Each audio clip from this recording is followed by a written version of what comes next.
আরে মুলো মিয়া আইসেন নীতি কথা শুনাইতে। পশুরে আবার কিসের দয়া, ওরে তো কুরবানি দিমু কালকা।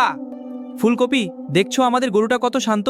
ওকে ভালো করে ঘাস আর পানি দাও, ও তো আমাদের মেহমান। হ্যাঁ মুলো, আমি ওকে এখনই জল দিচ্ছি। ধন্যবাদ, তুমি খুব ভালো। আস্তাগফিরুল্লাহ। মাতব্বর সাহেব একই করতেছেন? পশুর সামনে কি কেউ ছুরি ধার দে? এইটা তো জুলুম। আরে মুলো মিয়া আইসেন নীতি কথা শুনাইতে। পশুরে আবার কিসের দয়া, ওরে তো কুরবানি দিমু কালকা। কুরবানি মানেই তো দয়া। আমাদের নবীজি নিষেধ করছেন পশুর সামনে ছুরি ধার দিতে। ওকে ভয় দেখানো গুনাহের কাজ। হাদিসে আছে, পশুকে জবেহ করার সময়ও যেন দয়া করা হয়।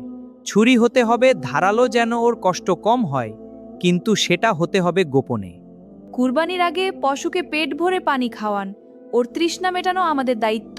পশু খুশি থাকলে আল্লাহও খুশি হবেন।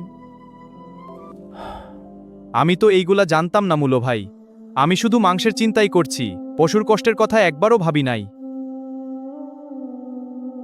এখন যান, ছুরিটা আড়ালে নিয়ে ধার দিন, পশু যেন টেরও না পায়। এটাই ইসলামের সুন্দর শিক্ষা।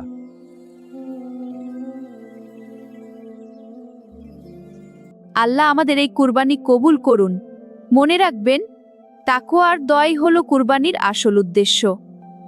কুরবানির পশুকে কষ্ট দেবেন না, দয়া করুন, আল্লাহ আপনার ওপর দয়া করবেন। সবাইকে ঈদ মোবারক।